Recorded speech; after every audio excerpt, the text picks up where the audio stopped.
I got some new tools to share.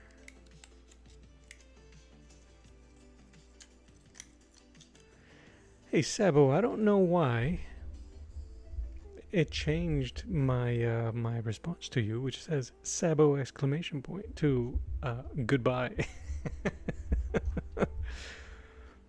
The world is trying to turn us against each other, man. So let's get it. Let's get it. What has been happening? I hope you guys had a fantastic weekend. It's the afternoon. It is beautiful where I'm at. I hope the sun is shining where you're at. And if not, I hope the weather is nice. If it's not, I hope you're hitting next to somebody you love and care for. If not, I hope that person's me and you're hanging out with me. I don't do fancy unboxing or unopenings. Is that a word? That's a big eraser. Me gusta. Me gusta big erasers. That's what she said. We'll talk about a bit. New tools. Which is basically the old tools. Ooh, dangerous. Of course, needed eraser. Regular plastic eraser. It's time to renew. Sometimes it's just time to renew.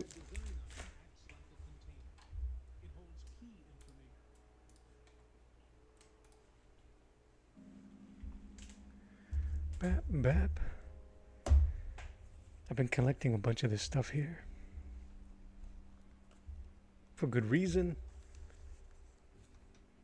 Well, I thought this was black and white, womp womp, but it isn't. But it doesn't matter because that is old school Barry Windsor Smith doing some amazing Conan work. What I've been looking at these books for lately, besides the art, is I'm trying to study how they did texture. Because I did a piece last week, and I'm gonna ink it.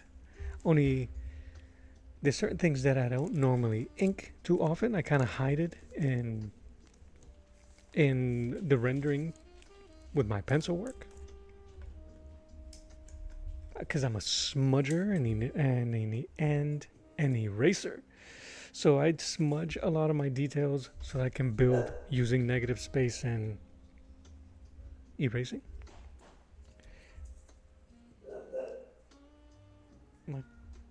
My dogs decided to say hello. Nova Draws, how you doing? How are you? Good to see you, good to see you, good to see Sabo. I really appreciate you guys hanging out or jumping on, saying what's up. But yeah, I've had this Alfredo Alcala book for a bit now. This book is okay, The Secret Teachings of a Comic Book Master.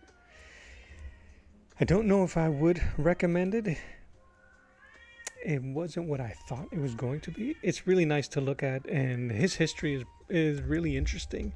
But I was trying to follow along with some of this stuff.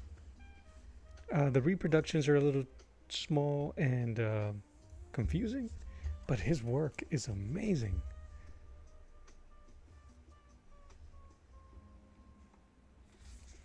So I am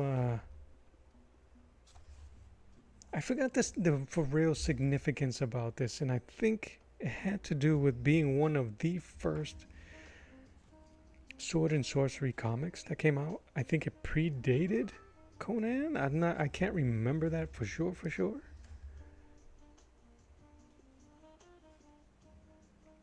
But anyway, it was written and drawn and inked by Alfredo. But something cool happened to me on my way to my comic shop. While I was going through stuff through there, I found this, which is this character. And I was able to get it at a good price, at a very good price actually. So this has that sword and sorcery book. And what I love about this stuff from back then is basically inked. So well done. So I've been looking at these to study texture. Oh, come on, guys, right? It looks like the old school engravings.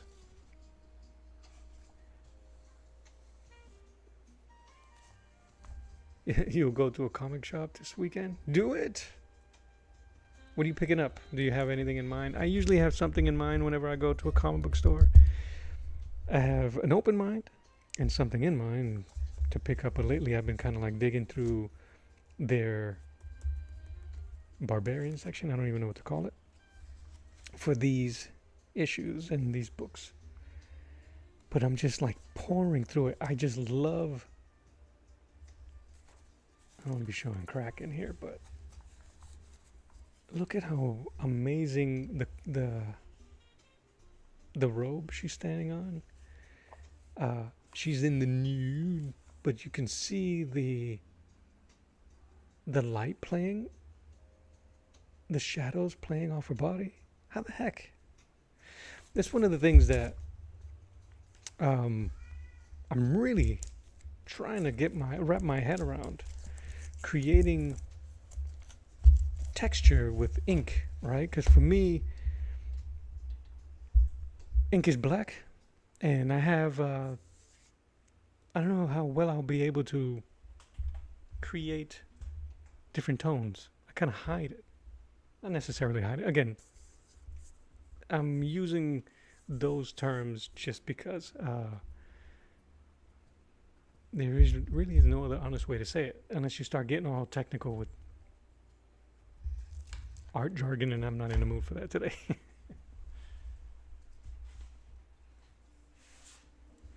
So I didn't get all of these for this, but I drew this last week for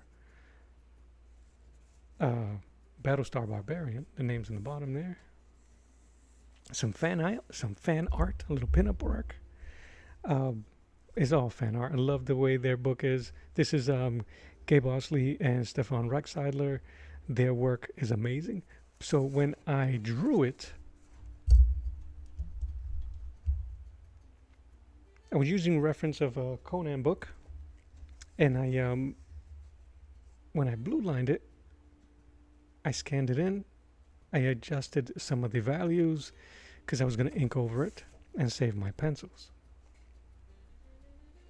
But by doing that, then I sat here and went, how the heck am I going to do rendering of all of these bricks and mortar and shadows, and it's just black ink. So I started messing around and drawing over my drawing, inking with graphite. And to do that, I used, where is it? This pencil,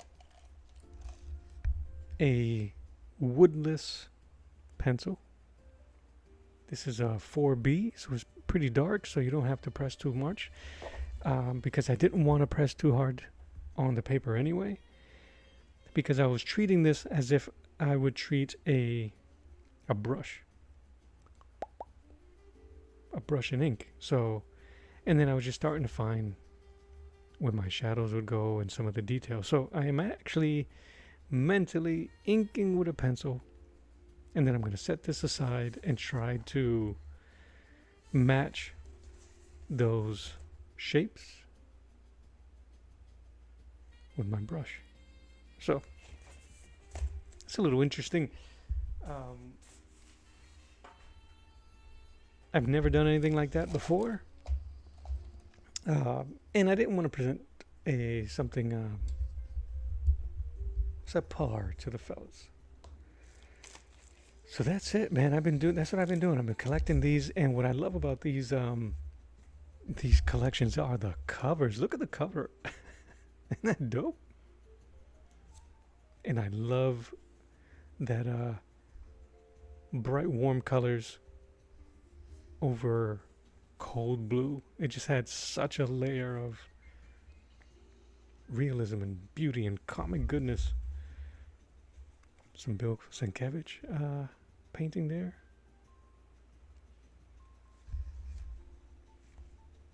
from Norum. I picked this one up today for some Ernie Chan art, but I guess Ernie Chan inks this one. Nope, he drew it.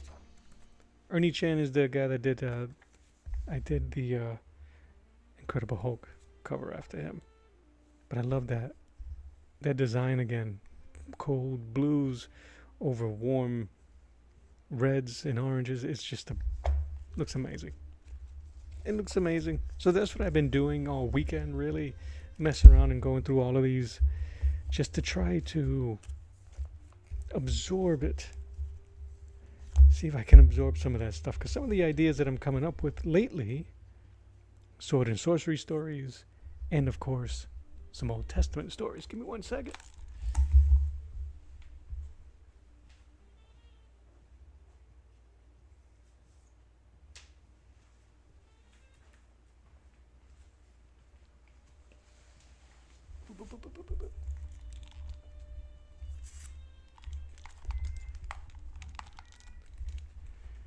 Yeah, the old, I was able to find this gem in that same store.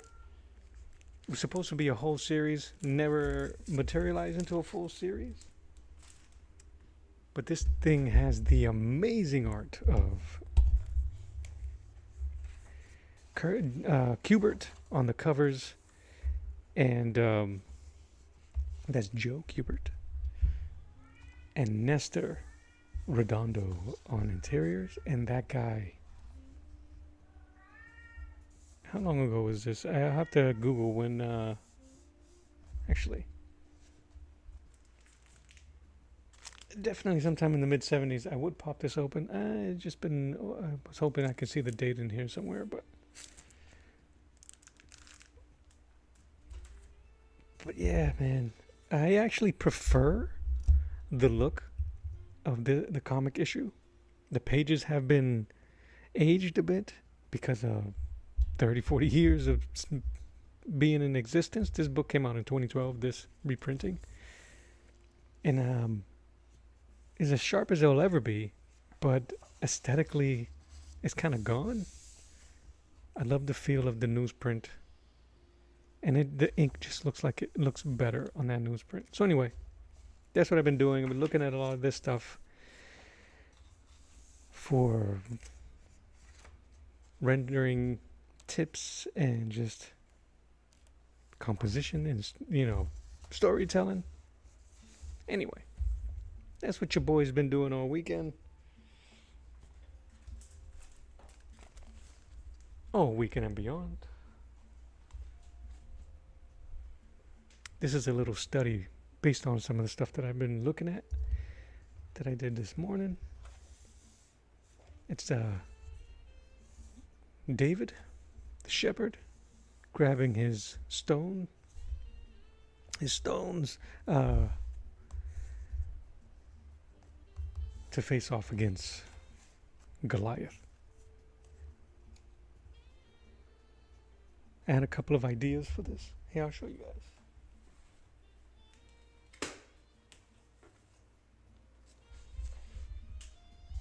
This was the compositional idea. I know you guys. Get drawing. This was the compositional idea.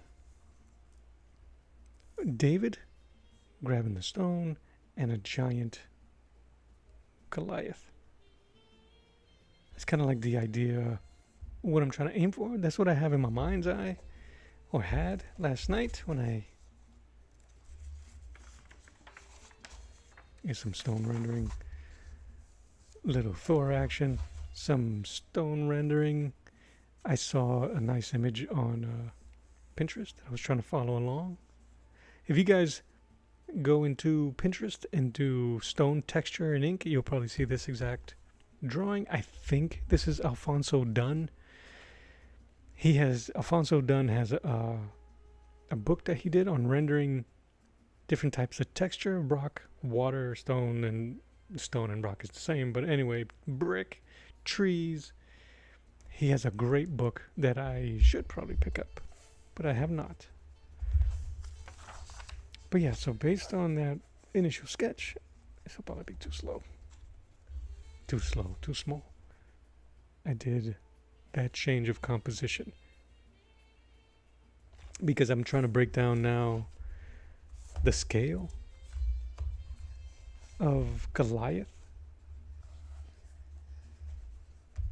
I felt like I put my book over something. So yeah, you guys, I mean, I hope this isn't too boring. This is a little bit of inside baseball, what a creator or an artist kind of like goes through on his daily. If they're not working on their own stuff at the moment, they are studying on something that's going to make their stuff better and more detailed. I am in the chrysalis stage of a comic book or story creator. I'm more of a pinup artist, cover artist, that type of niche and field that I feel that is what right now is what I do. Telling stories on a single page, or trying to instill an emotion or an action on a single page or a single image. I am still learning how to develop storytelling. So, but I still love these type of. I'll never stop doing poster-esque or single page stories. But as everything's learning, man, if you're not learning, you're dying inside. So I'm trying to figure out the correct perspective scale. I think I can cheat with David, right? I think David can be drawn in a regular single perspective because he's so close to us, the viewer. The trick is going to be, how do I convey the size of Goliath? Not just the size, but to have accurate proportions for something that's inaccurate in proportion. So that type of stuff. This is something that it's something that I was thinking about yesterday, last night, and then something that's just kind of like been germinating all day for me today. And one of the things that I struggle with personally when doing things like this with exaggerated proportions is that my mind is fighting against my hands. What does that mean? Is that I look at it and know that my proportions are wrong. I have to convince my mind that that is what I'm aiming for and shut it down. Because it needs to be larger than life. And he's about to step down. So I'm working and trying to trick my mind into accepting that size of the character. That makes sense? I spend so much time learning correct proportions. 8 head high if you're a Marvel guy, right? 8 head high. 10 if he's Hulk. A little stockier. Kingpin is like 6 or 7. Little head, big body. So he's standing, so that leg has to be back here. Anyway, so those are the challenges. Those are the things that I deal with, and then it's going to be in the distance.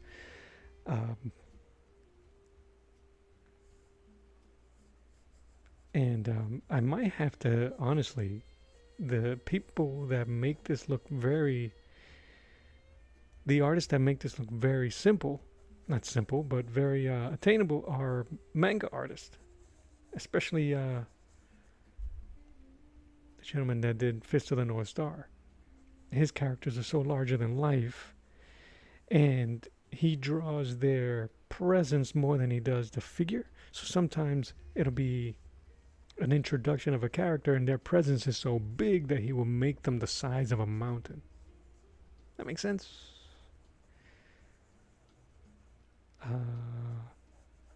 That arm is back.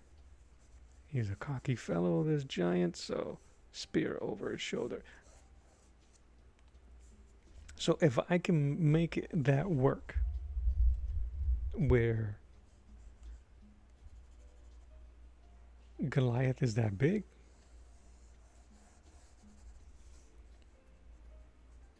Maybe even some composition really might work. And then just a detailed shot of David grabbing the stone. So I also was thinking that if this doesn't work, plan B, actually this is B, plan C would be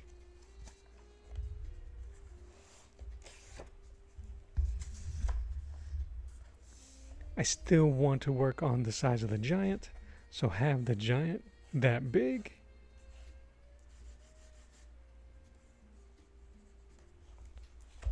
This isn't the right sketchbook to do it in. Right?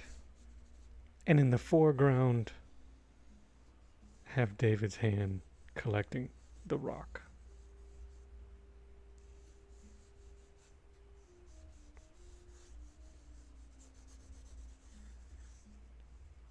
It would just have to be, then the composition would have to be realized through soft rendering to show how big Goliath is disappearing into the atmosphere. You feel me? See what I'm saying? Anyway, that's a lot of that. So, it's constantly rotating and changing, and I like the idea of crouched David getting the stone. There's action to it. I also like the symbolism of just the hand. So, we shall see how that goes. I decided to mess around with this acrylic paper. I have so much in terms of paper supply. I figure why not? It has an interesting feel. What else? What else? So I think that's, if I'm going to sketch today, which I probably will, it'll be on that. Oh, my cat likes it. I got a wet palette. If you guys have been watching my paintings recently, you always hear me complaining about how dry my paints get, because how dry my room is, my studio. So I got a wet palette, and I can't wait to try it out. Hopefully it's good. We shall see. And I will be painting this Hulk cover.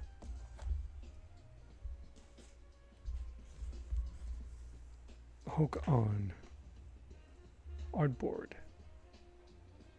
So I'll use that wet palette when I do this. This has been sprayed with fixative, so I have no worries about it smudging. I have no worry about losing any of the quality of the pencils when I go over it. I don't know if I'm gonna go. I might have to go over it on gouache because the fixative is is to create a protective layer against water, and gouache is water based, so I don't want it to bead. So I might try a gouache and gesso mixture, so I can stain and add the gouache. Stain it with the gouache and layer it with the gesso at the same time.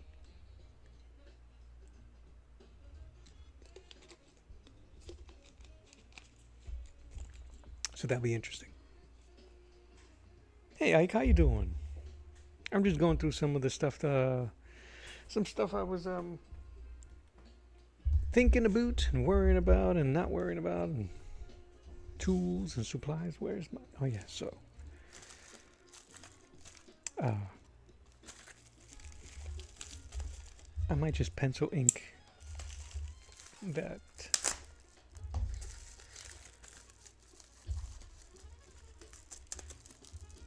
That Battlestar Barbarian.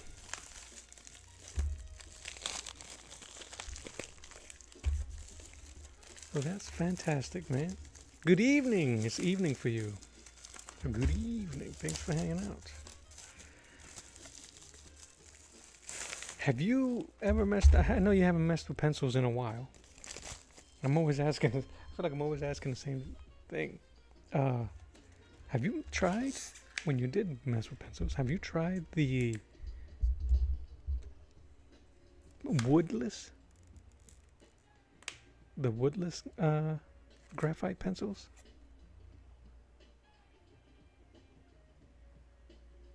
Lacquer coat.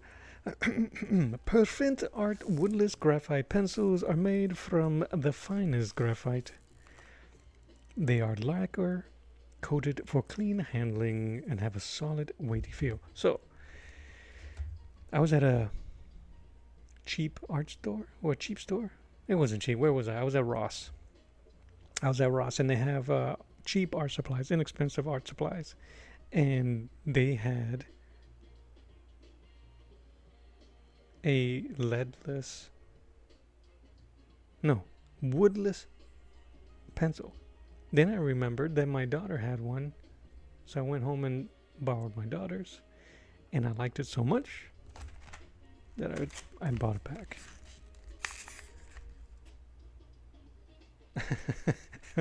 You heard someone mention it, thought it was a joke. The woodless pencil, yeah.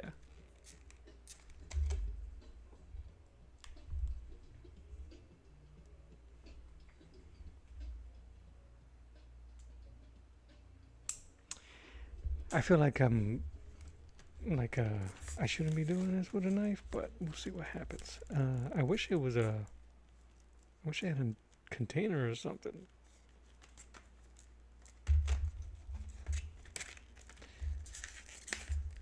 All right, here we go. Wish me luck.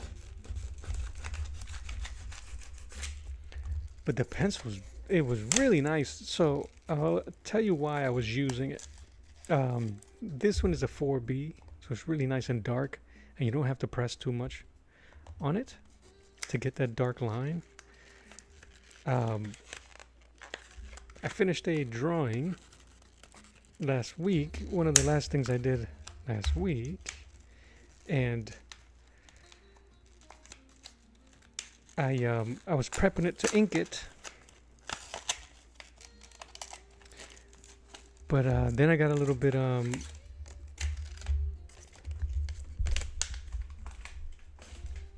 I ended up pausing because I didn't know how I was going to ink certain things, and I'll show you the piece right now.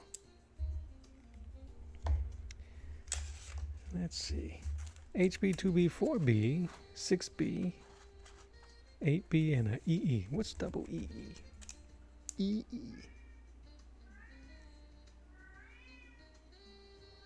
Graphite.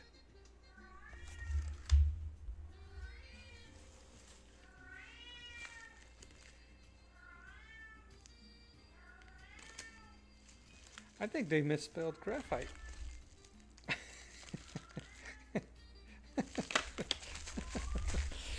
I think they misspelled it. What is a graphite? A graphite pencil? I can't spell. Oh, they feel. Okay, so this one feels better in my hand because it is a Koh-i-Noor, and if you know Koh, can you see that? Maybe not. But yeah, this is a Koh, K-O-H-I-N-O-O-R. Hardmouth Progresso 8911 4B. I might end up having to grab these instead. This thing is amazing. But I'm not going to trash these just yet. They just feel... I don't want to trash them at all. But they don't feel as weighty as this.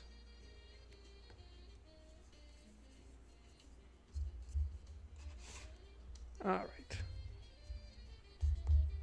Which one is this? HB.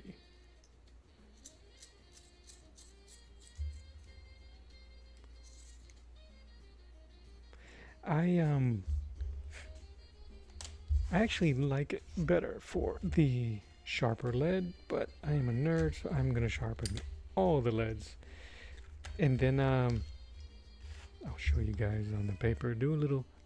I don't do swatches, really. I kind of just go with the flow. I tell you what though, they do feel nice when sharpening. I'm kind of like a sharpener nut.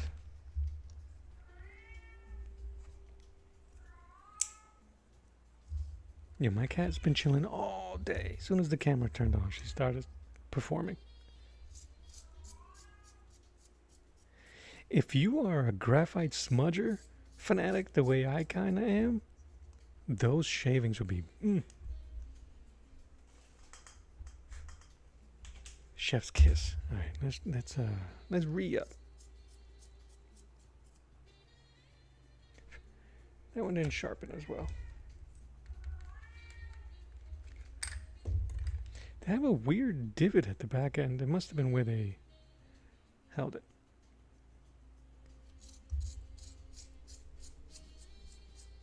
How exciting. How exciting, guys. Pencil sharpening live.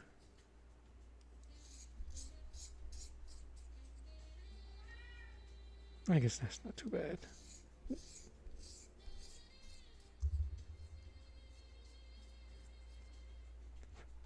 Hey Nova, I didn't know that, so does Chun-Li and Cammy have their own, like, comic series?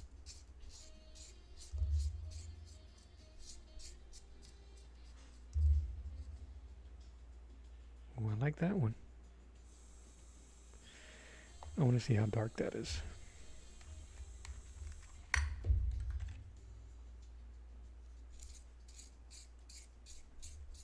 Last one. EE. Did anybody know what EE stands for? Oh, that's nice. I know that the HBs, I think, is French. Is the French word for both of the HBs. My hands are dirty now. Good. I can't leave without sharpening this one.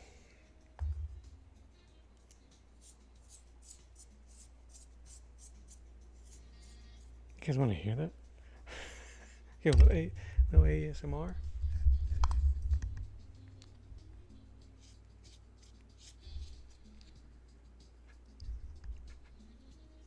I don't dig that.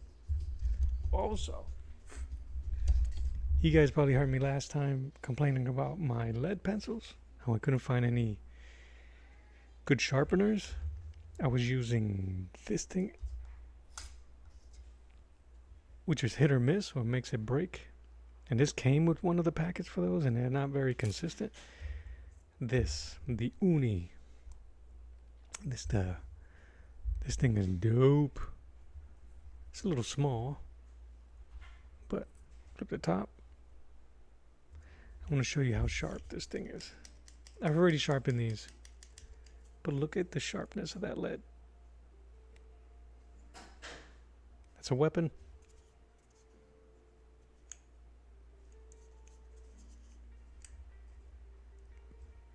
Put that away.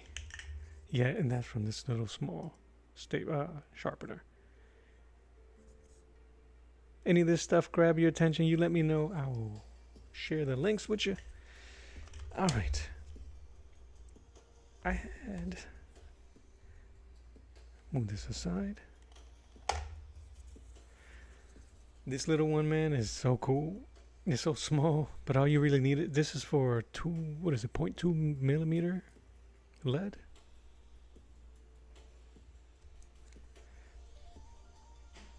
All right. HB. So the reason why I got these, or the reason why I was using them in the first place, was for this. I drew this last week. This is the printed version. I scanned it in. Hold on, hold 1 second, y'all.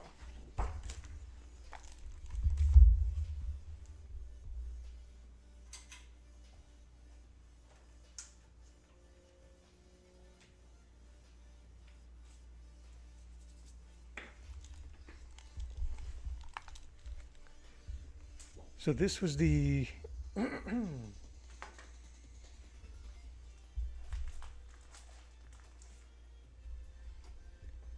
that's the piece I did.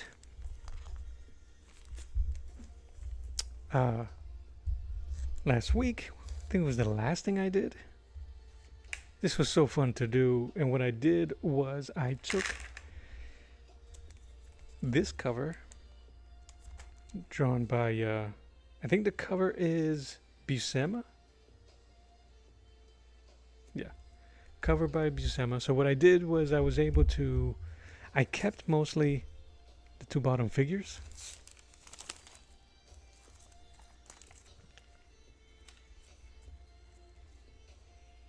Oh no! Oh no! I thought it broke. I got two in here. Oh no! Kept the villain and the damsel in the bottom. I just enlarged them to take a bit of the bottom of the sheet, and then enlarged Conan, and then superimposed and did the drawing of Battle Beast. Battle Beast. I was looking at something else. Battlestar Barbarian.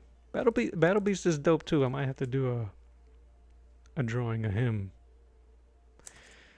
So that's that. So after I drew it, I wasn't too sure how I was going to ink it, especially the details in the background. I knew it was going to be a challenge, and I want, not only is it going to be a challenge, I wanted to challenge myself, but I didn't want to challenge myself on the finished piece. So this is going to be the finished piece. This is the one I'm going to ink on. But for me to practice certain things and to see what things were looking like,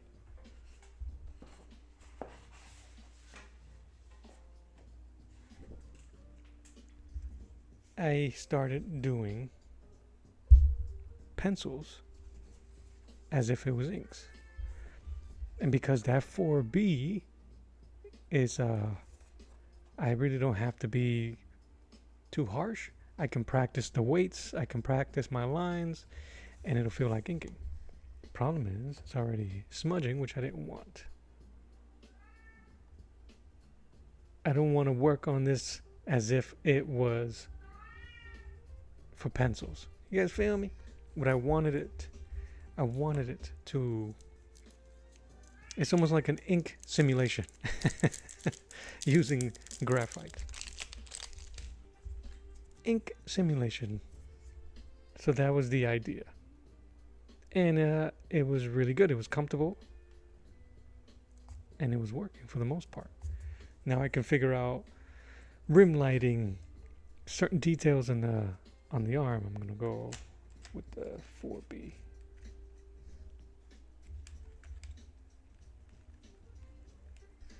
This is the new one.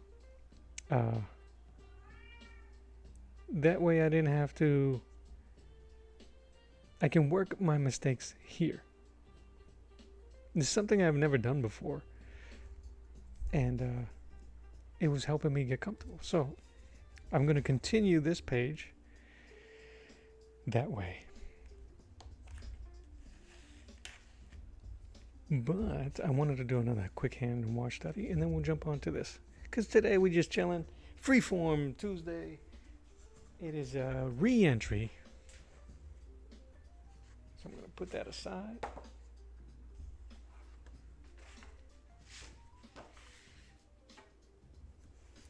So that's why that's happening.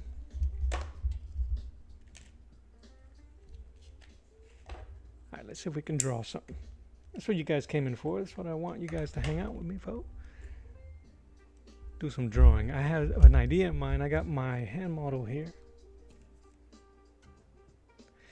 And I had a vision of a sword, a hand in the foreground, foreshortened, so it'll be bigger here.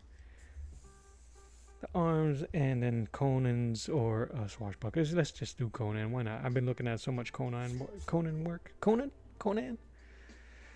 So, yes, we're gonna draw a hand. Here. I actually want to use. I'm all over the place, brother.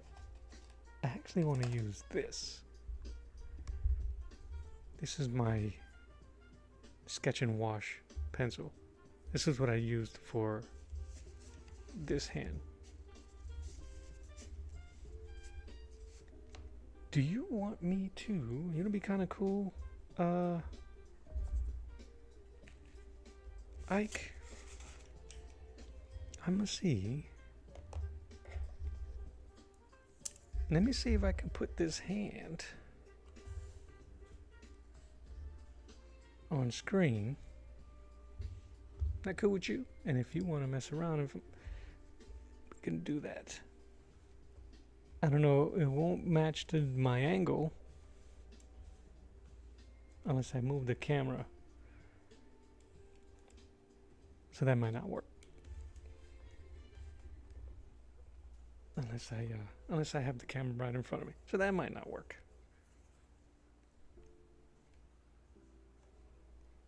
Oops. I tried, man. I tried. So let's see if I can just have it on screen. I want the hand in front, almost reaching exaggeratingly. His arm being twisted, as if he's gonna pull a sword or something off a stone, very King Arthur like. Ooh, I see you, Ike. All right. Let's draw some hands. I don't do much study, so I think it's this is good. And I need to practice a bit more. I'm always telling my wife that I don't practice enough, or I don't do certain things enough. This is an VHB. And then all right. I'm gonna do this. And then it turns out that I just don't take account of it.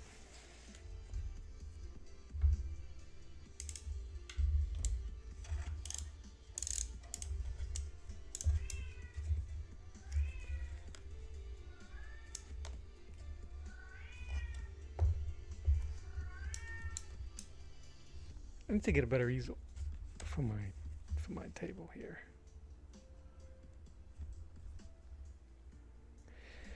All right. Palm.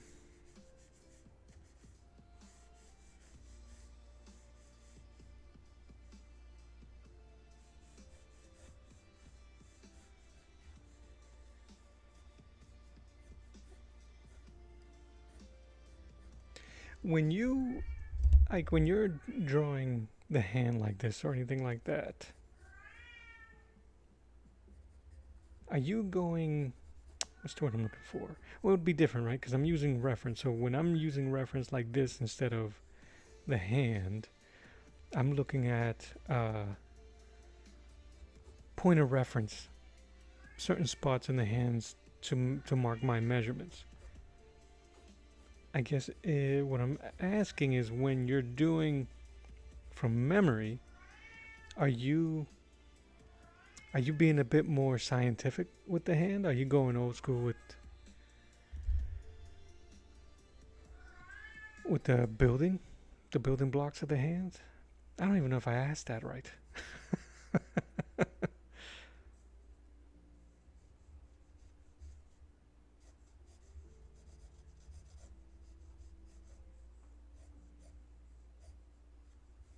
I guess when you are doing it from memory,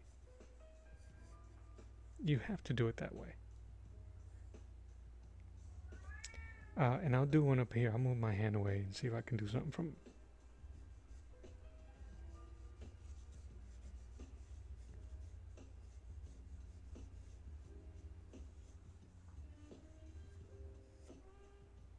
cylinders and yeah, the hot dogs.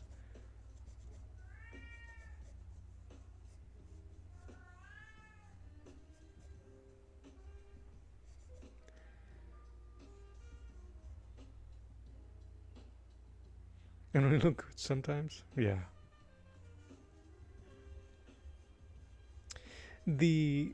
one of the best things about this model hand that I'm using is that it's so articulate. The points of articulation is what I guess what I mean is so well done that this model here was done using this drawing was done using that model. The hardest part is mentally adding the skin and looking past all the joints.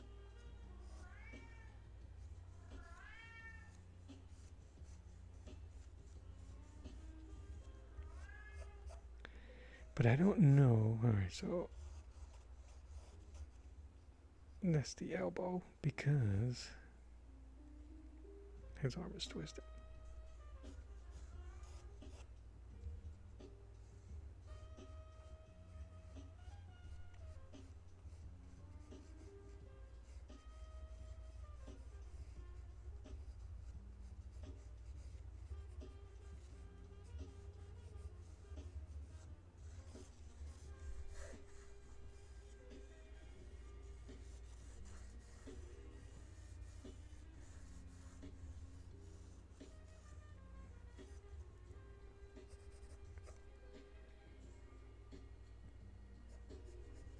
And the thing that helps with it, because it's a 3D shape, full 3D shape, is that I can see the shadows, which really is what helps with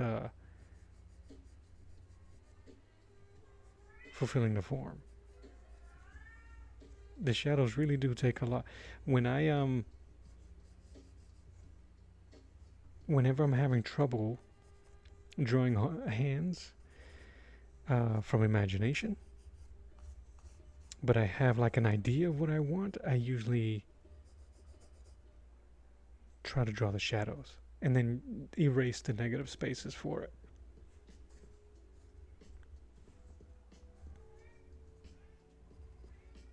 I've always appreciated the way some artists would, which is what I've been trying to incorporate in some of my stuff lately. It's all the weird knuckle details. There's a book I have there of paintings by Glenn Fabry. His covers for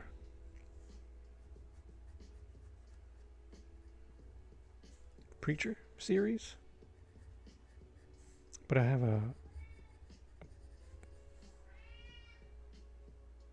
you do the blocks. That's a fib. It's so funny because they kind of get overlooked when they're done well. The hands are overlooked. So your hands are good because I didn't go, man, that dude can't draw hands for shit. Excuse me.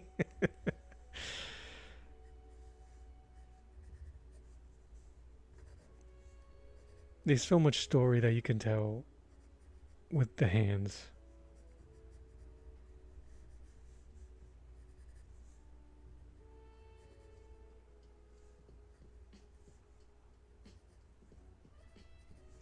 I like the way John Byrne does, because he kind of accentuates the knuckles and stuff, which was then super exaggeratedly taken when with Eric Larson,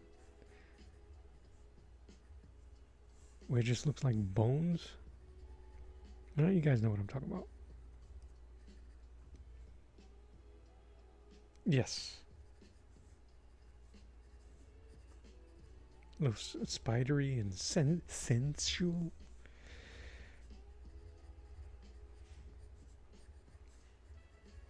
I found... Oh yeah. I found with hands... I'm gonna mention your comment right now to Ike because it's so true. Give me 1 second. Oh, that was sad. That was a sad part of a death. I don't blame you. I blame me.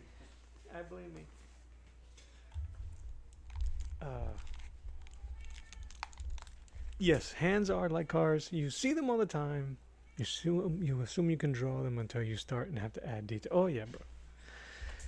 Cars, shoeboxes. I've never had a good time drawing cars.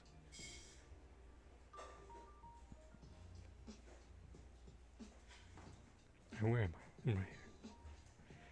All right, so this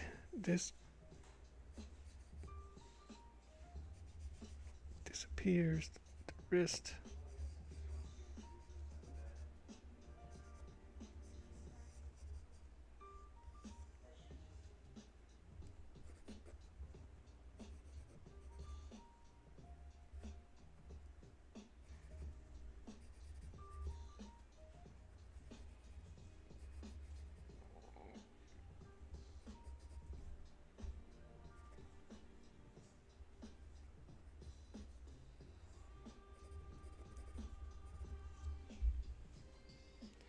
I actually brought out some watercolors earlier today. Haven't used them in a while. I be buying stuff like this all the time. You guys probably seen this. I got this at Walmart. Royal Langen nickel, and I haven't used it in forever. That's what I used to paint this hand. And I added a bit of acrylic. Don't know why, but it worked okay. I wish I would have went a little bit sharper with these shadows here, but I think another coat or maybe even some gouache will be able to mess around with that. So who knows, maybe I'll do the same here. All right, so he's reaching. Oh yeah, what I was gonna say, hands. Glenn Fabry has this unique way of doing hands, and the other day, yesterday, while I was barbecuing outside, I had blue latex gloves on, and the way they looked at my hand, I'm like, I might have to use that as a way to create references for hands and glove texture for when I paint them.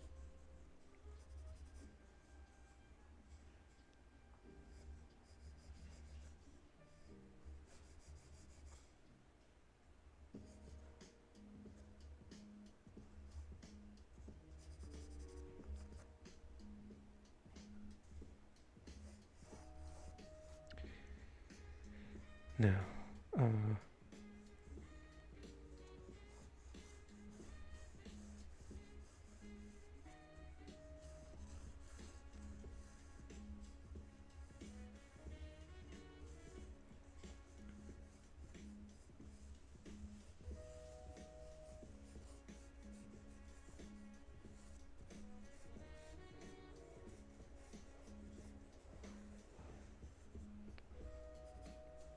I really don't have any idea what I'm doing over here. My original intention was to it was going to be a sword and kind of like a jeweled sword or jeweled item, and the hero's hand is kind of contorted this way, rotated to grab the hilt or grab the handle.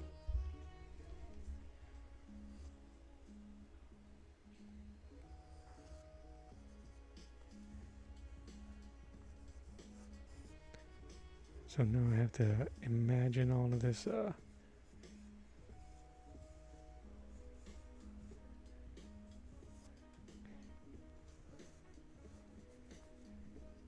trying to imagine the story here.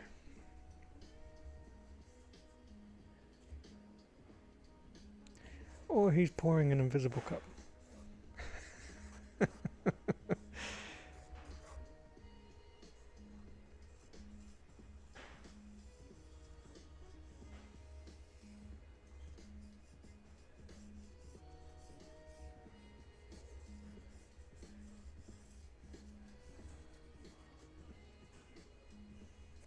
Did you guys see?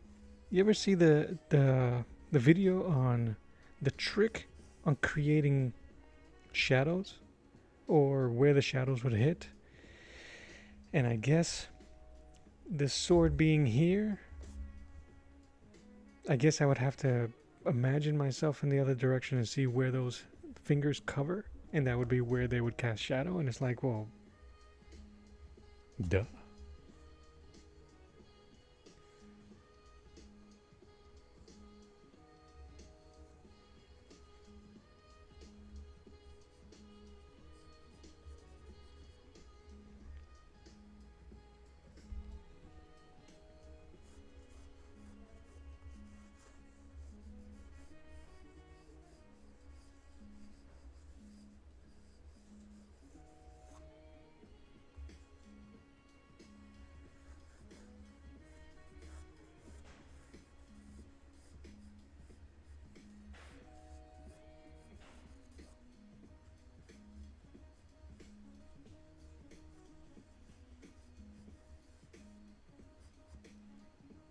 I'm just trying to see if the face would fit looking at us.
The way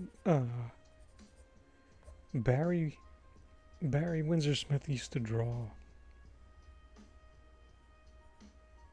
Conan was so weird, very slim.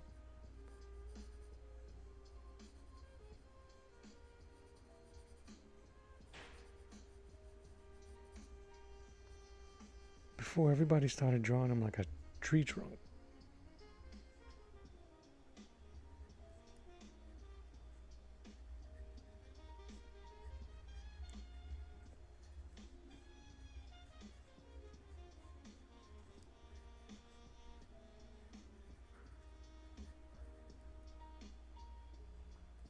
Everybody had their own flavor, though. The other day, I was trying to find the key to John Buscema's women. That sounds so weird. Like the references he would use, I think they had to. They were so specific and beautifully done.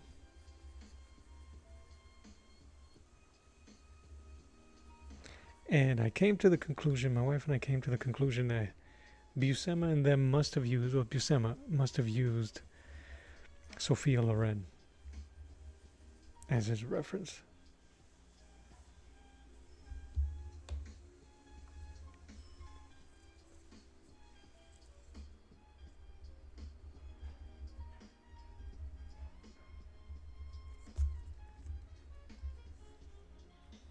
This Conan has seen better days.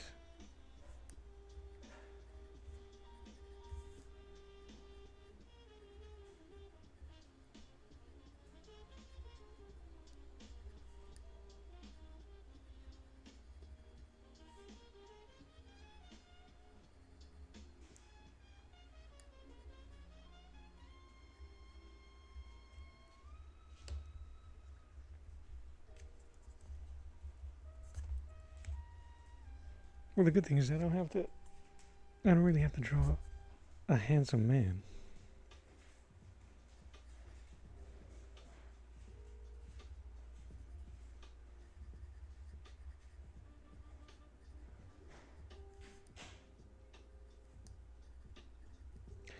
This HB pencil's not has been performing pretty good too.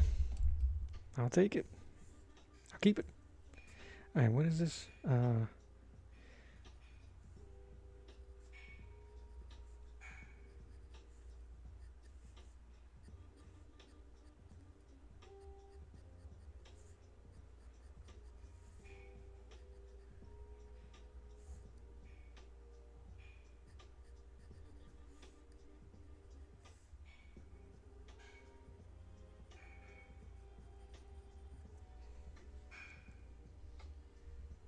We can make him a little bit older.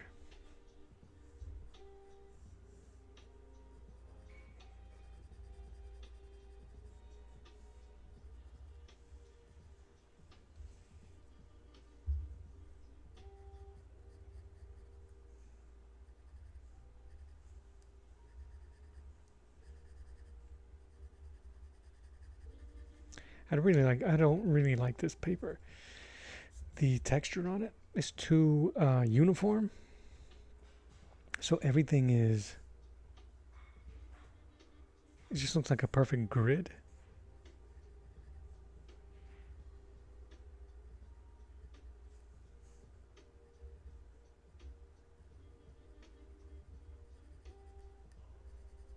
And it's kind of distracting, but I mean, this is acrylic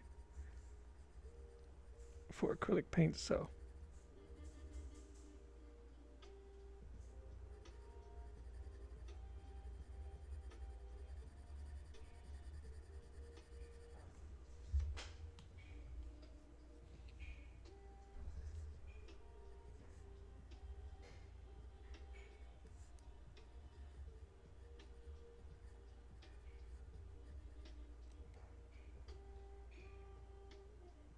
Oh my dude, yeah, man. Alfredo Alcala.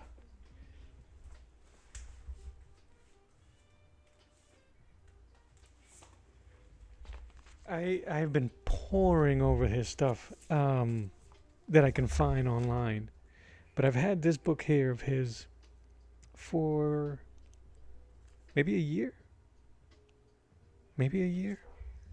um, and I haven't given it much respect. I bought it.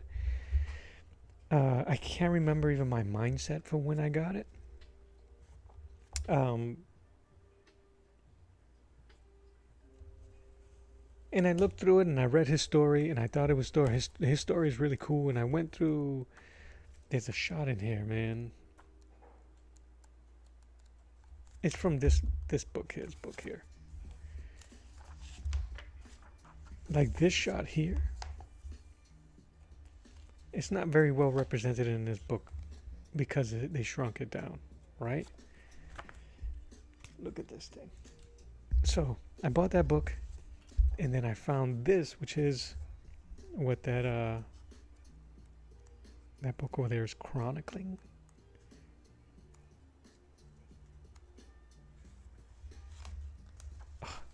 It's very easy comics. It's very oh, it's so good, man. I was just looking at the textures and how different each one is. Look at this stone texture that he does here. Like, what the hell, bro? And then that one down there with the guy that just jumped off. I'm sorry, you probably can't see it because my camera. But check out that shot. This alone messed me up. How the hell? Look at that sky. So I don't know. Period. That's all I can say. It's so well done. Look at the. So I've been looking at a lot of this. I'm not going to be able to replicate it, but look at that sky. Those don't even look like clouds, but we accept them because he's already established his clouds. Look at that. So we accept the vision because it's just kind of like it's there. I was showing this one earlier.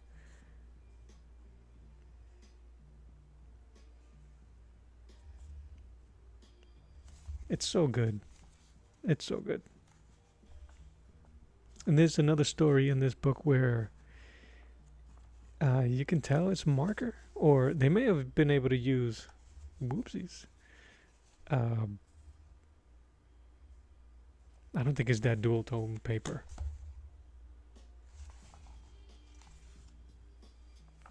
Beautiful stuff. And I think he painted it. Yep. And he painted this thing.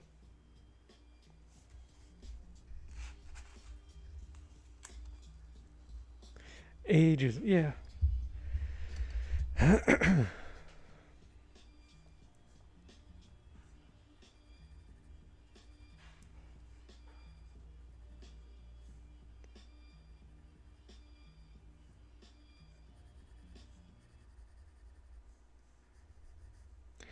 To what end, right? To what end? Because unfortunately, these dudes weren't financially appreciated. No artist really is financially appreciated. I ugh. I read I think his name is Tom Scioli. Tom Scioli's biography of Jack Kirby, and it brought a tear to my eye, man.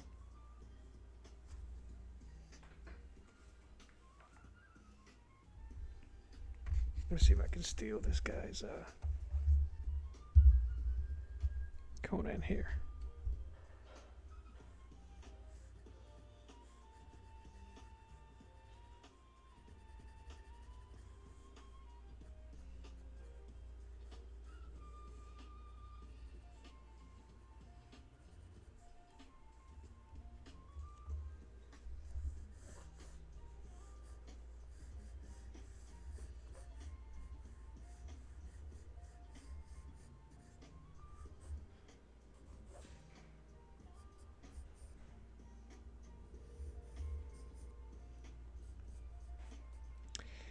It just shows how confident they were in their lines and how just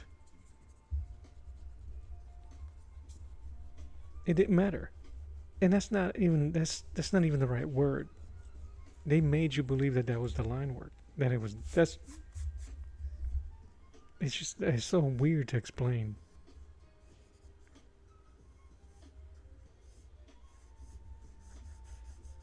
It's one thing that I do not have that I would love to get from those old artists is that level of confidence in their lines, but it's because they've done it.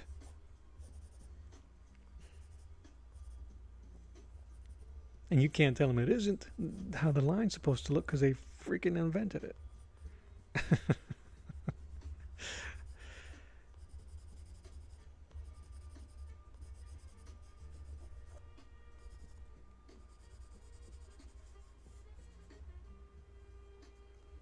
Oh, you know, be cool. I'm gonna have him pulling down here. Some story element. Yeah, man, and that's something that I think we all strive for.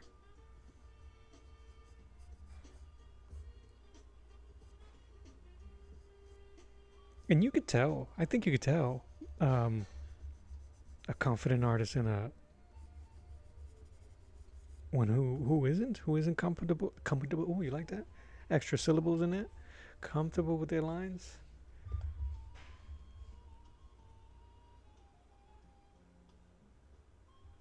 I think so too. You have to switch. You have to switch the from pencil to ink eventually. Um, this, yeah, yeah.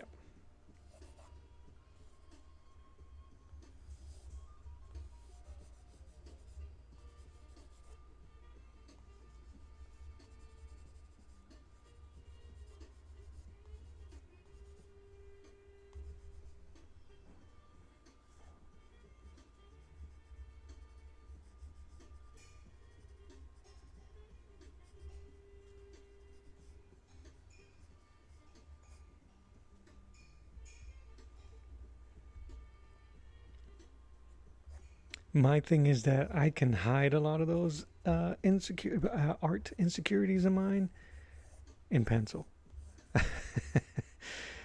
In ink, which is why it's going to take me a while, I think, to not so much.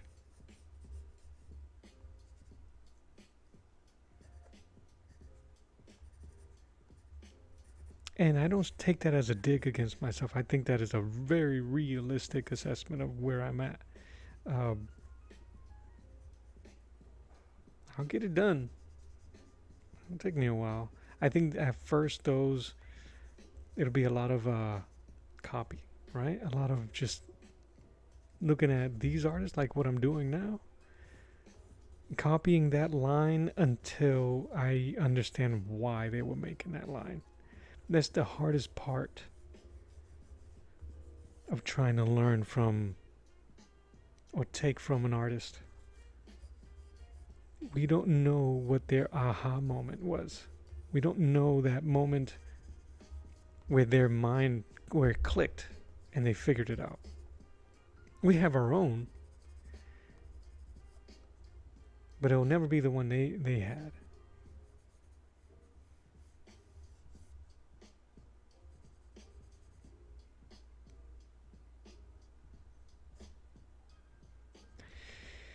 He got some slim hands for. I don't know if he's going to be. Who we might need to.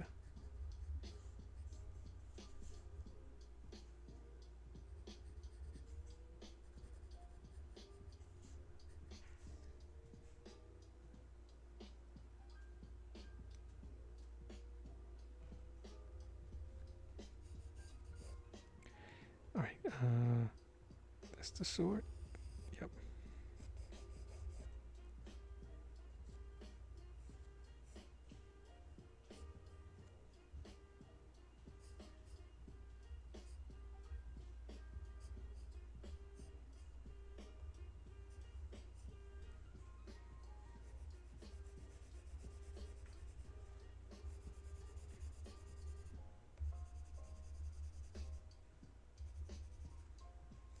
But that ink is so final.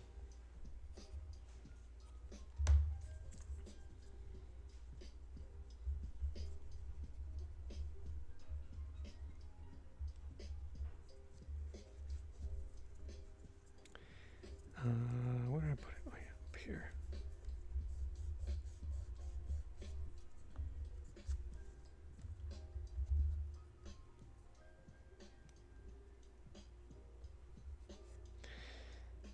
So if that's it, that means that it's going to be here.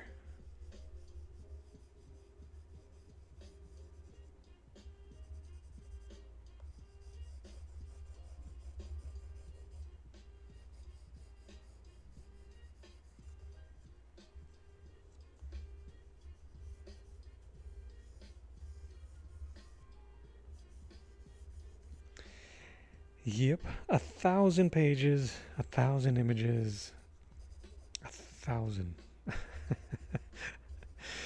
That's the rule, right? That's the number.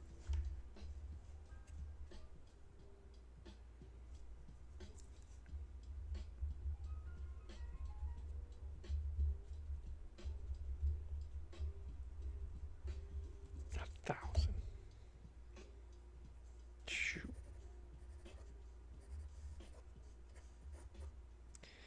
And that's not a drawing once a day. That type of mastery is every day, more than once, multiple pieces. Finish this, rip it out, start a new one. One thing that I think annoys young artists is that reality. I had a young person, the daughter of my friend back home, who he's like, oh, Mello's an artist. You can ask him stuff. I'm like, he's like, can my daughter ask you anything about art? Absolutely.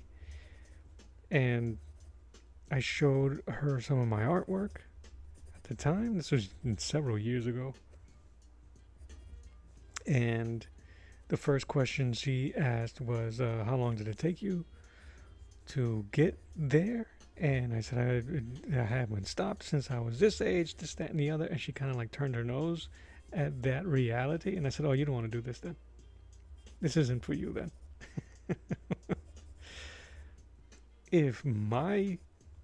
I'm like, unless you're just a natural, unless unless it just comes natural to you. But if it doesn't, and time is what bothers you, it's not for you. Do something else. Sure, that's what people are using AI art.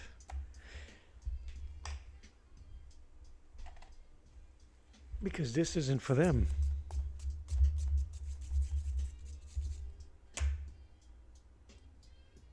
I just lost my pencil.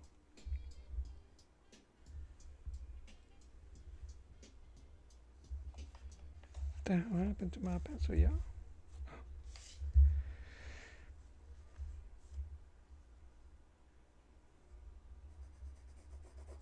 Anyway, I don't know if she ever pursued it after that. I hope I didn't turn her on to it.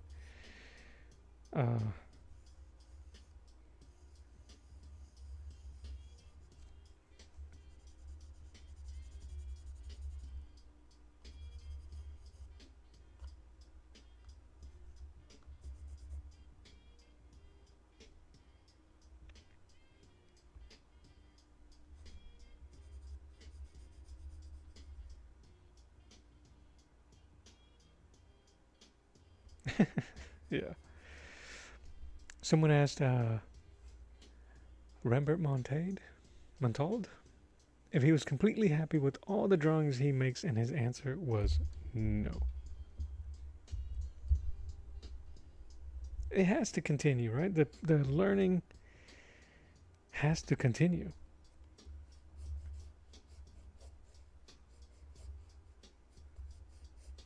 There was an artist that I was following. I might still be following him on YouTube. And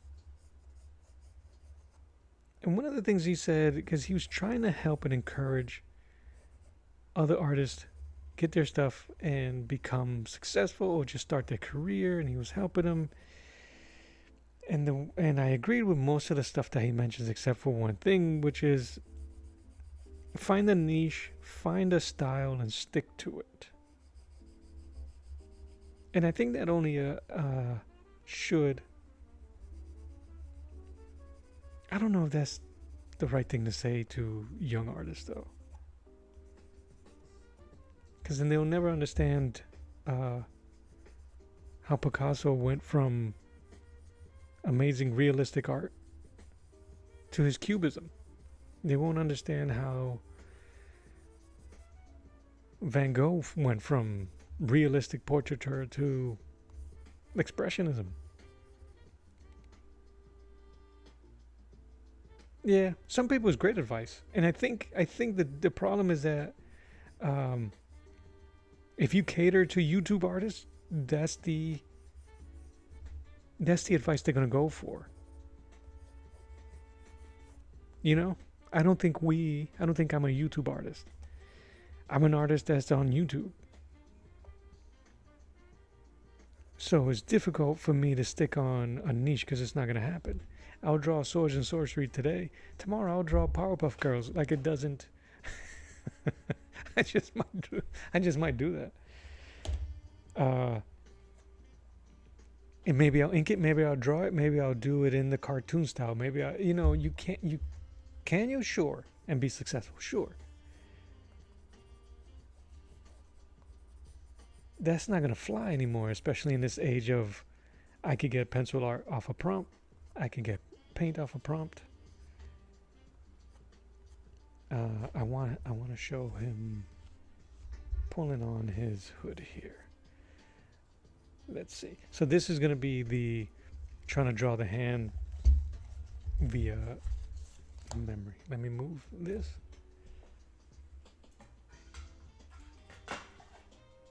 No tricks. Yeah. For all creative people, it would be a great start, but after a while, you will start hating what you make and end up experimenting. Oh, you quit, which is terrible. I don't recommend anybody to quit. Believe me, I've almost quit a bunch of times, and I think I would have been miserable. We are inherently created to create, period. Wait, I think you will.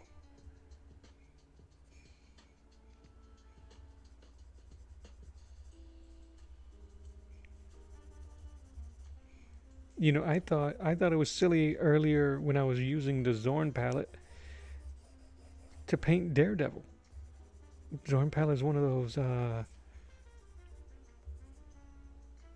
It's really called, I think, the student palette, but it is what it is. I like doing that. I like crossing over those things.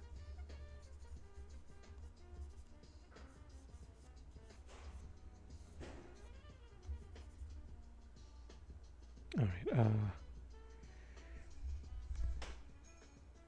Pinky in the bottom. So when I do hands, no reference, I go with the knuckles first. The knuckles, and then I try to figure out where the ditches are gonna go.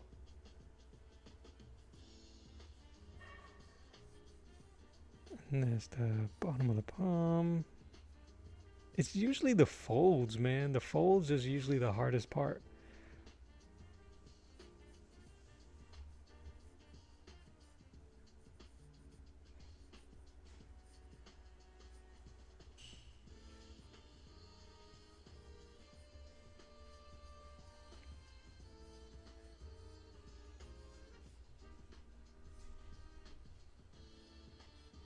To read.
I'm just laughing at your comment because it's like, how many times have we? What kind of pencil is that? What kind of paper is that?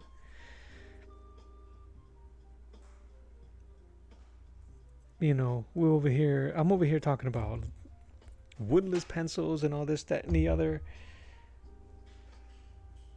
You know, a number 2 pencil is the most versatile piece of equipment.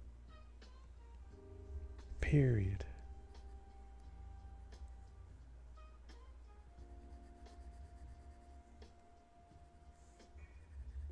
Paper.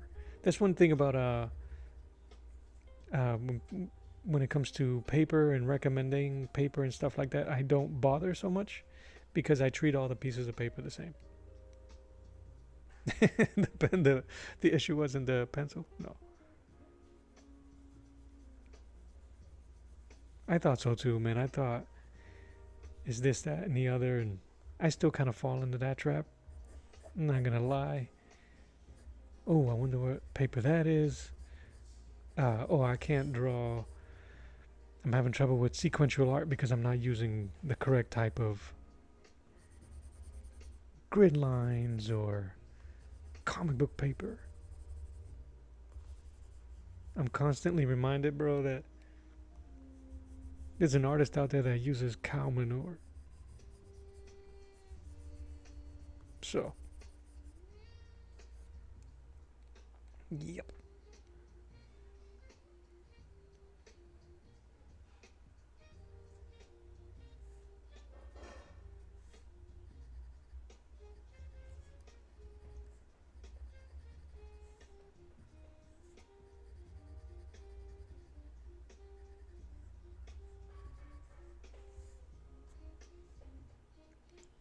cow manure.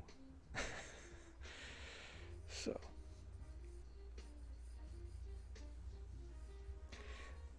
the one thing I've stolen from these guys that I've been watching, like Buscema and them, the way they draw that wrist, it's so cool. That's the forearm.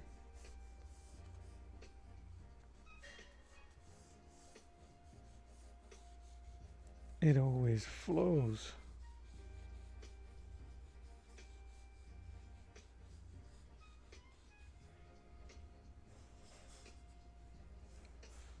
He does it for fists. That's a bit more elegant.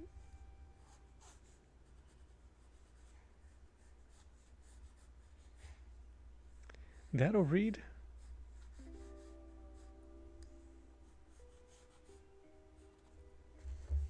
But let me see.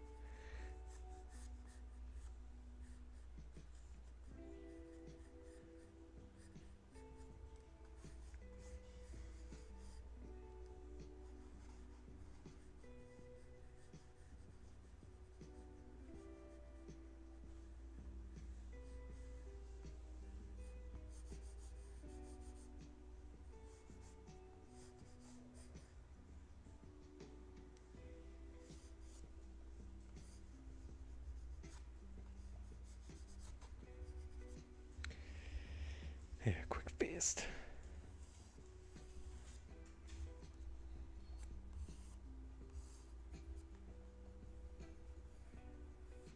I remember I was watching a video recently on there was a guy studying how Frank Frazetta, Buscema, and Frank Thorne drew their women. And I trashed him. I was such a butthead. I'm like, he's... Because I said that drawing with your pencil sideways is pretentious. Oh my god.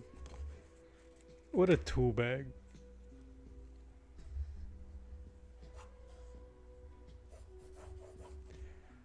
One last time.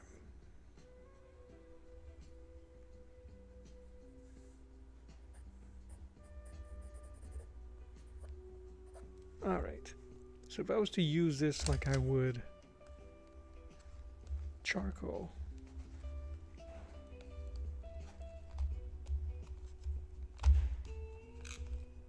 Oh Lord.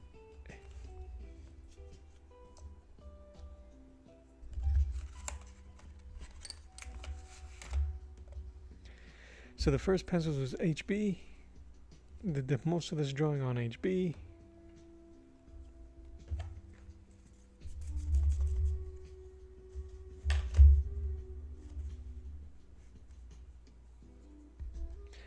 That doesn't read that much because it's muddy, but let's see. Don't I got a new one?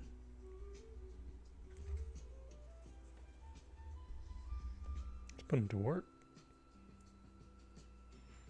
So I think I'm gonna be studying. I've been in a weird what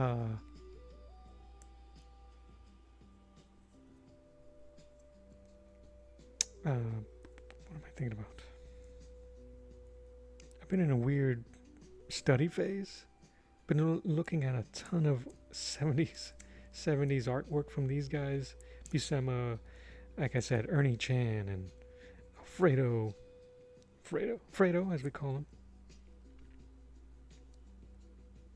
And pulp stuff. Joni Eareckson Tada. She's the one that had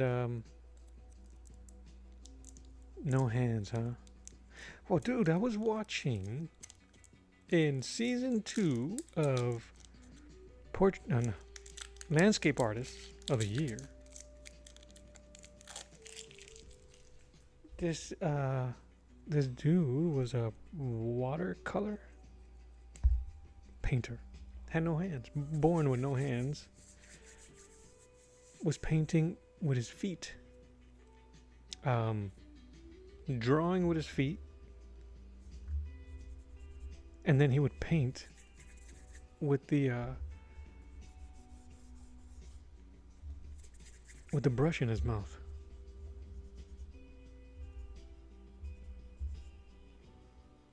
and it came out beautiful. He was pissed off though. The day where they were painting, it was raining, and he was doing watercolor on silk, and it really just was a pain in the ass. And one of the hosts kind of like, I want to say, patronized him. He should have seen the face, because he's a professional artist. Like, don't pity me because of this or because of his handicap, the royal my. Like, I'm here to prove I can do this. I mean, being here, he didn't want a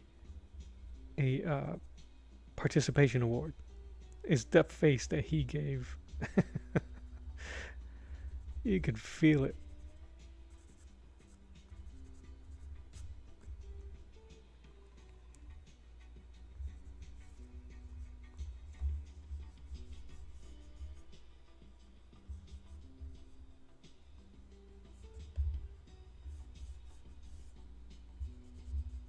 I think that works, right? The foreshadowing of the hand. I think the hand's a bit too thin. It's kind of like the drawback of using that model that I have, that is such a thin skeletal, so that for it to come out more realistic for the figure, you might want to beef it up. What is this? 6B. Let's add some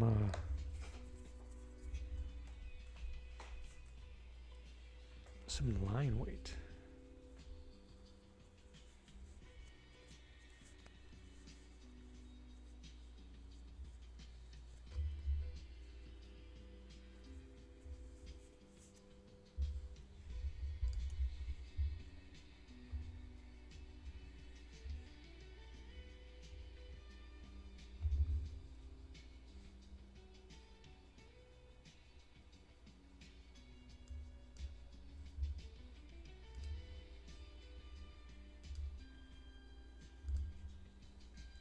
Oh man, it's your boy getting old and uncomfortable. All right, move that over, move that over.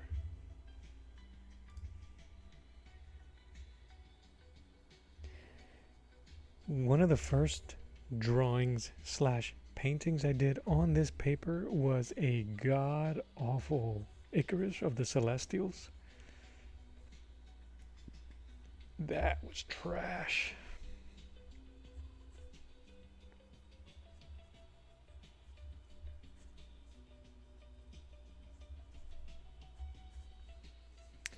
I really don't need this lead here. This pencil.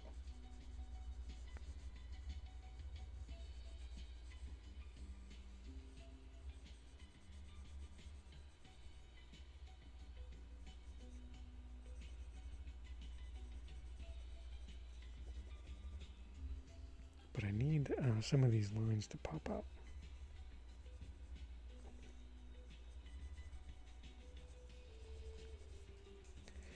So I don't think tomorrow, I think tomorrow's going to be a lot like today. I won't be able to jump on in the morning like I normally do. My schedule doesn't allow it. But I will be on in the afternoon like I am today, like I am right now. And if anything, I really don't know what to do. But to sell some BS on you. Maybe I can tease it here. I want to do a wash on the Hulk. I want to do some more studies, especially some Conan. I'm really stuck in that era of books, simply because, again, I have some ideas that I want to put on paper for my Old Testament stories from the Bible. And I think it's one of the best resources, especially using some of the architecture and character models and textures of the world.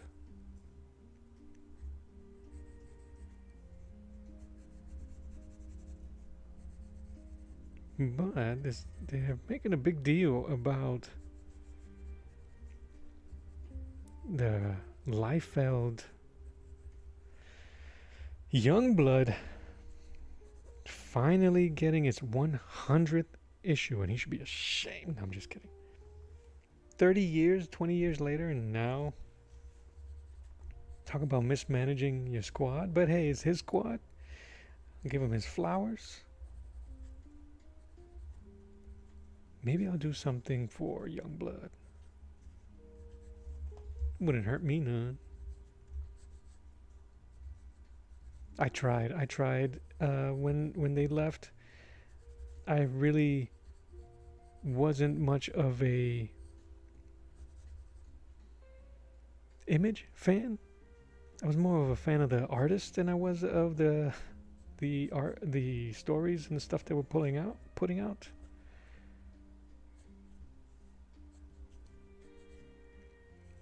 But to each his own.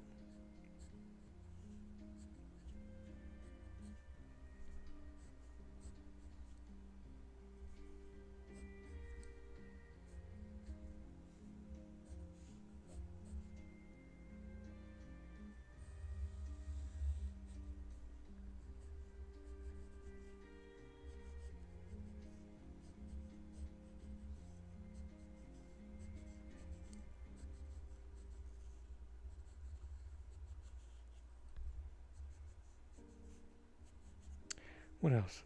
So I might do that. The wash on the Hulk.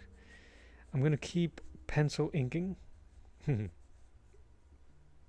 the Battlestar Barbarian because I really want to mess around with those textures from these old Conan books and those old sword and sorcery books.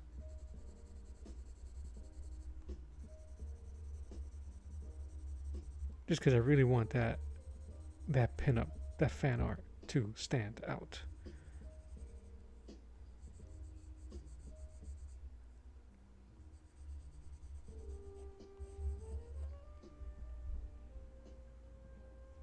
Okay, we getting there. I don't think I'm gonna use this. I'll erase that. I want a glint right here.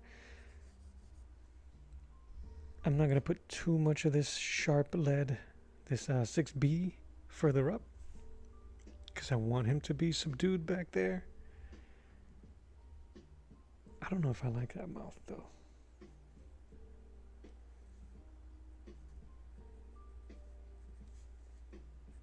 I don't hate it. It is what it is.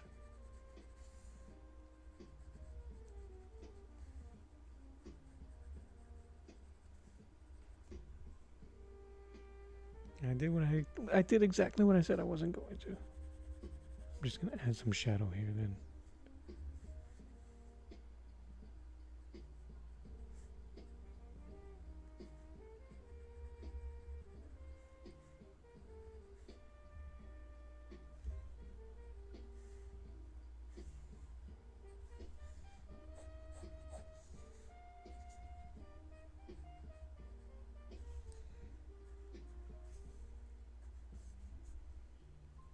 I don't like that piece right here.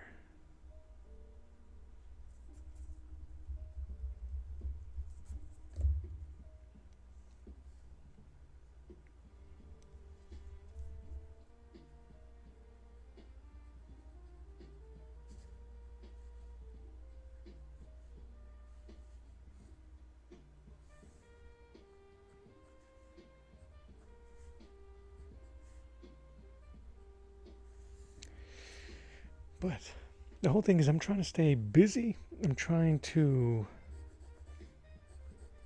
just keep pumping stuff out. I keep getting better. Keep trying different things.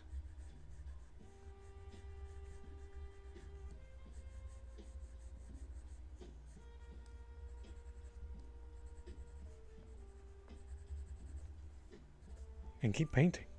But I think I was painting myself. Into retirement. Painting is hard, man. It's hard on the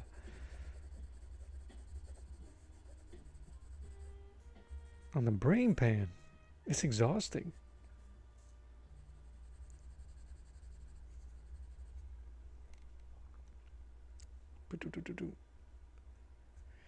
All right. I want to keep his suit. So I'm going to use this now instead for the background.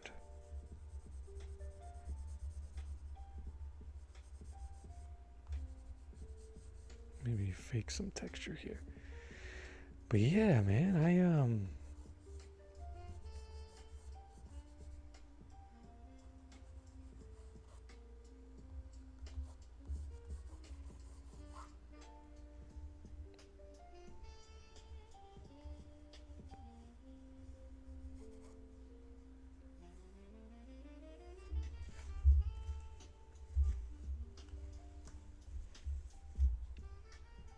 but yeah, the painting was getting me tired.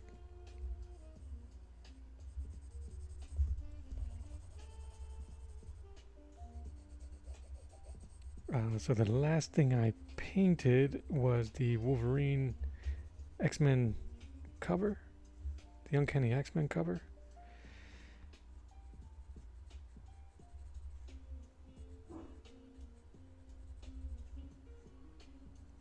Which is okay with me. Oh man, there's a tangent. I'm gonna have to move this up.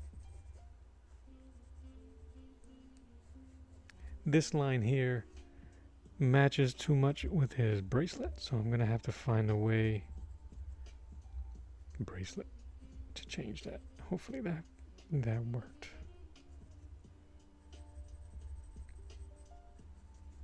So what I might do is do more cover studies.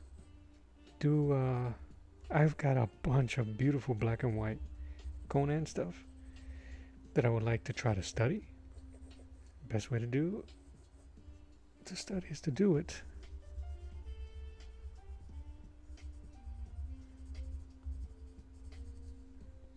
And to copy. Repetition. Alright, I'm gonna have to start erasing some stuff up there because he's taking away a little too much of the focus of our hero here, which is him grabbing the sword. So let's do that.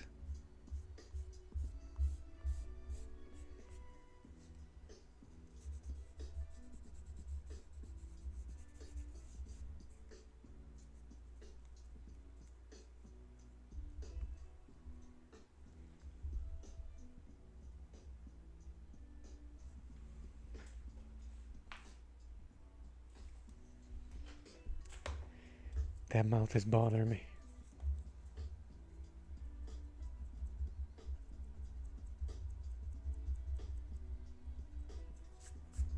Could it be the nose?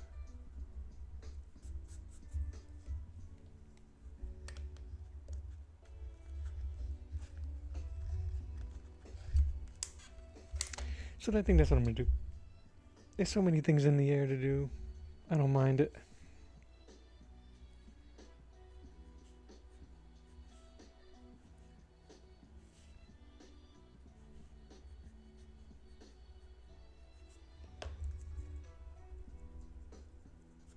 Is it not enough grimace? I'm going to end up drawing that mouth exactly the way it was. It could be the nose.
I still don't like it, but you know what?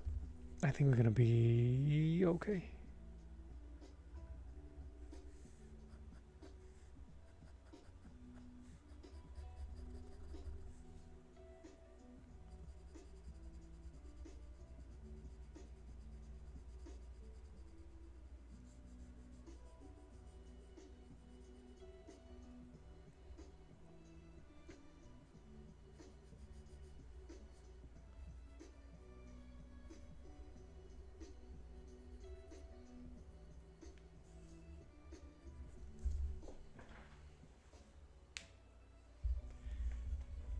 I can work with that.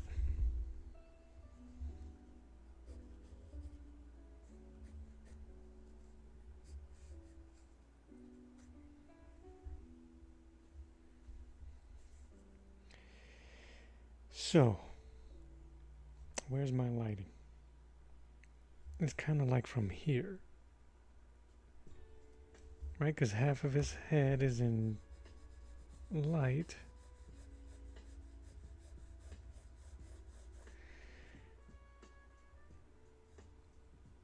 Okay, so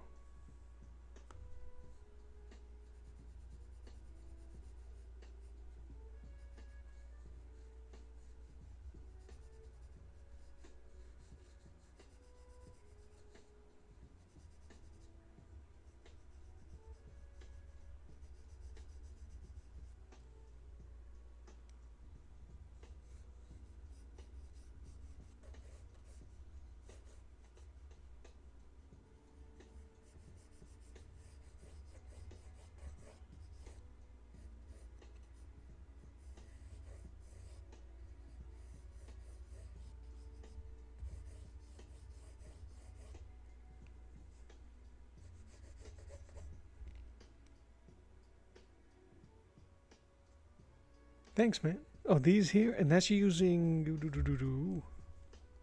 the 6B to go over the stuff in the front here. Just to emphasize that there are the foreshortening of it, and then kind of like loosen up here.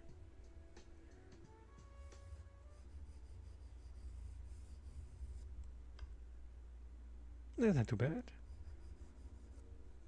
That means that's shadow here.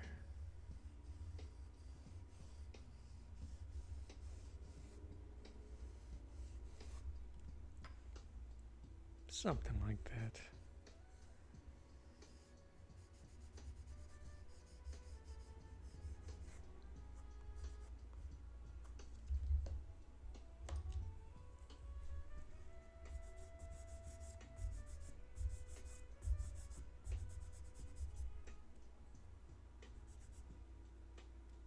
Like, have you ever done any sequential artwork or comic book art, graphic novel or story style artwork?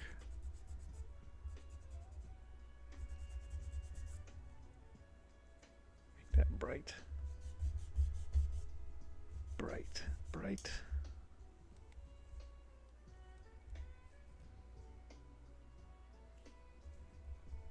Yeah, I tried doing smaller stuff. I am developing some stuff for sequential artwork, but it's just because I'm virtually hanging out with these comic book and storytellers, man.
See, that'd be cool. I want to tell stories eventually, at least depict existing stories using ink. I tell you what, man, it's already almost in coming to fruition. The stuff that you've been putting out. I know you say they are studies, and they are, and I believe you. They have so much story, and you do not disappoint, man. It really does feel narrative.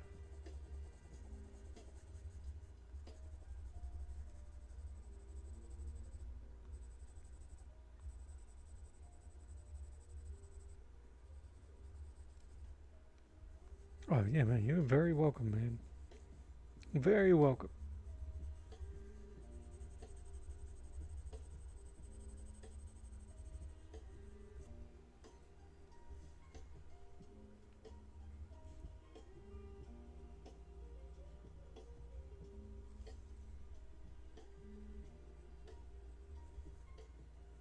I'm constantly amazed by it.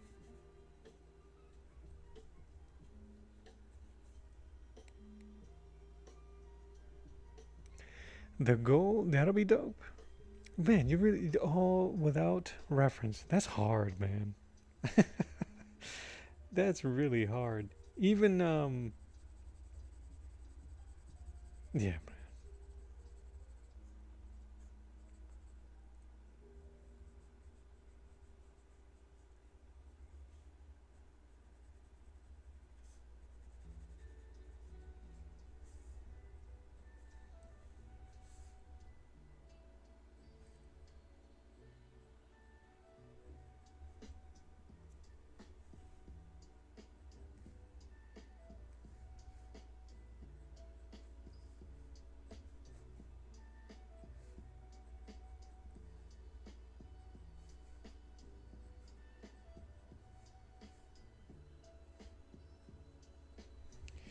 Homeboy looked like Gerard Depardieu up in there.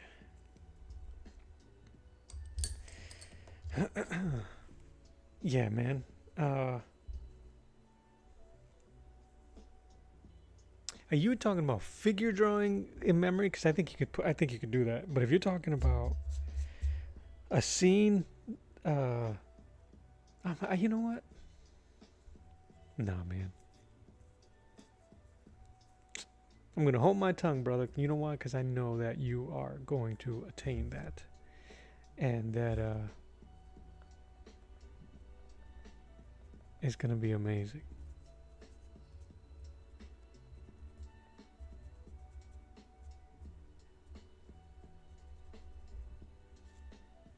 A couple of weeks ago, I saw Rembert Montaldo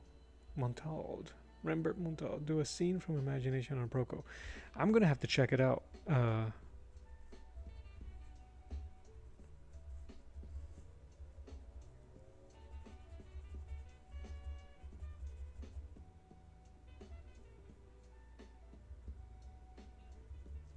How can? Oh man, his eye is wonky.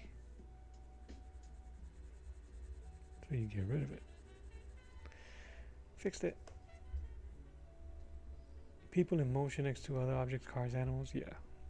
Oh, like Kim Jungi, Kim Junji.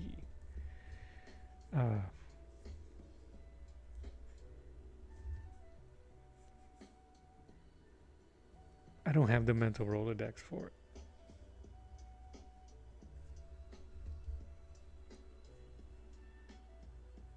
Be nice.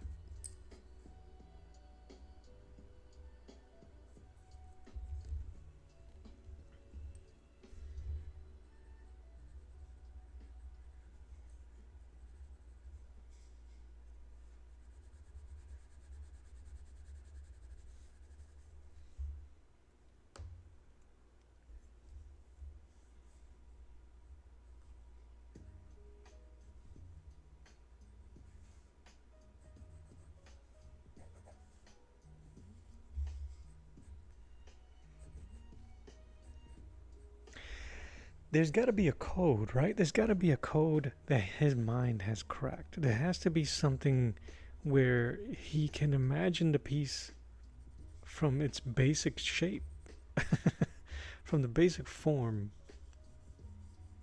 and build it out. And I don't know the guy. I'm not trying to even undermine what he did, but that has to be the code, right? That has to be. The same way we build our characters, right? With squares and, like you said, cylinders, and he must see it that way at a different frequency.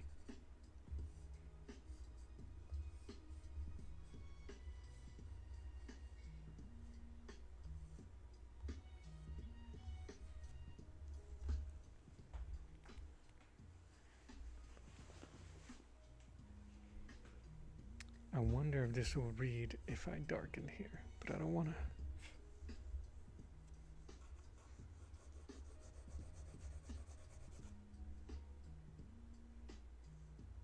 Yeah.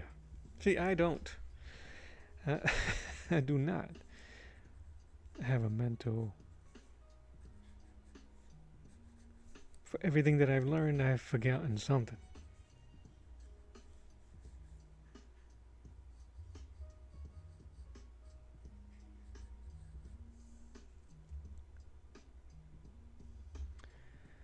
Al Fatima, holy, the face art is gorgeous. Thank you, man. Thank you very much. Appreciate it. Just trying out these new woodless graphite pencils. I have one before. I'm trying out this set for the first time and messing around with this acrylic paper.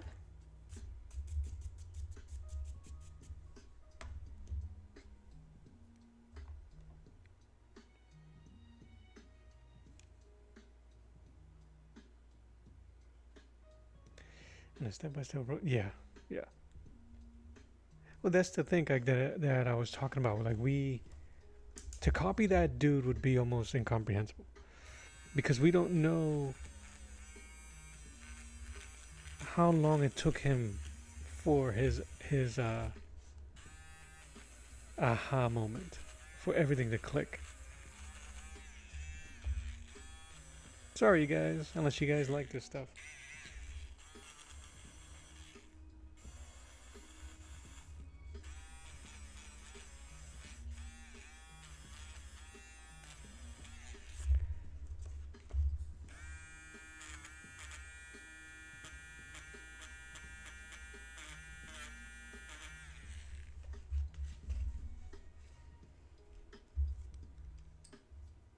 And it always seems like that when we see artists, Jim Lee, for me, and comic book artists like that, or friggin' Bob Ross. We've seen it 100 times, the way he builds his pines or his evergreens with the fan brush, the way he builds in using dark and the knife to do his mountain ranges. And like, we see it, we just can't comprehend it when it comes to our hand.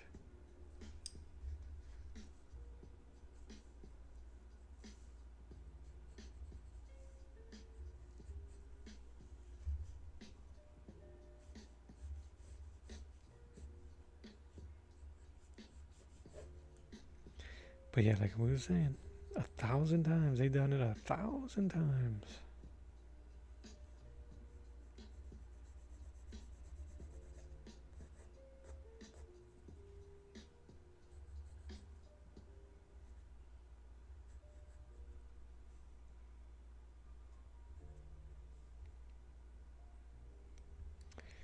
We don't say, you know how difficult it is to have done it that long and try to explain the steps too.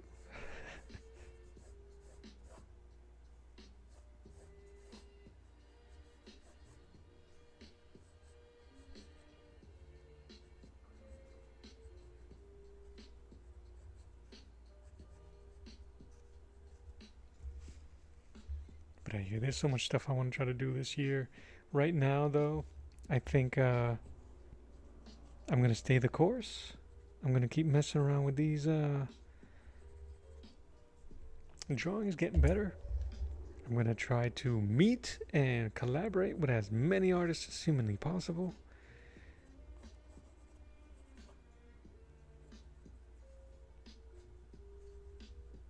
And learn as much as possible. And sell as much as humanly possible.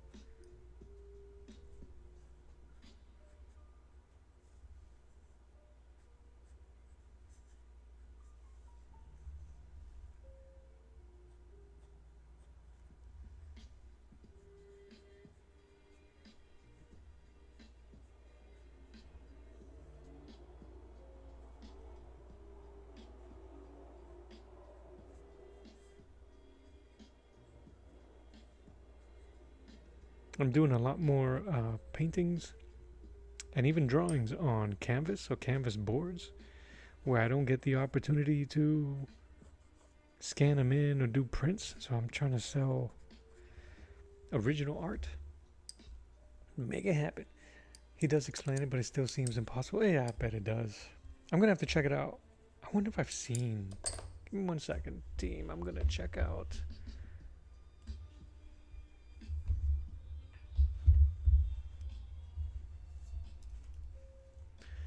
What's his name now? His name is Rembert. Remembered the time. Proco.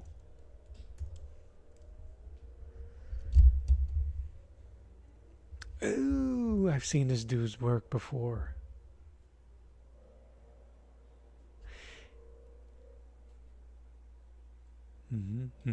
Is he the one? I think I'm looking at that he created a figure and did the T square, the T square. He did an X and built the character from there. I think.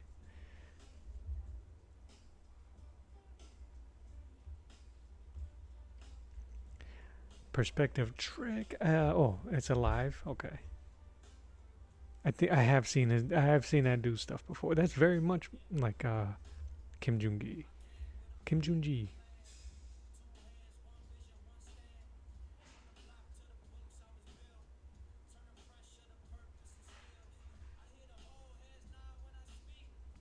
$11 ago, practice perspective.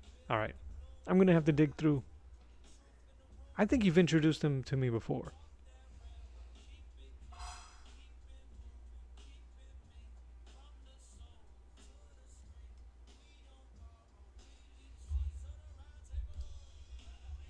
But yeah, that's it. I think that's gonna be it for me today.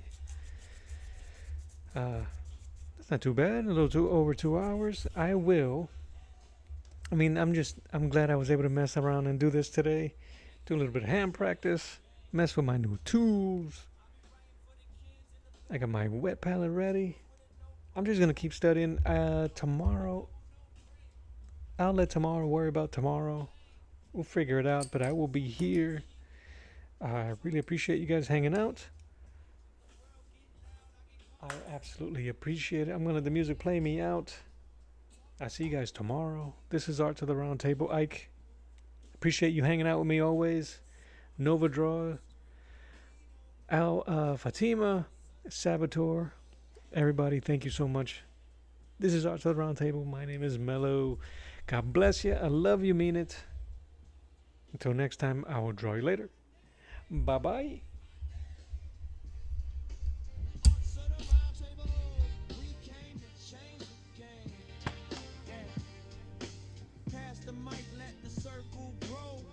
For the heart and the people who know every good word got a way back home. Every true sound makes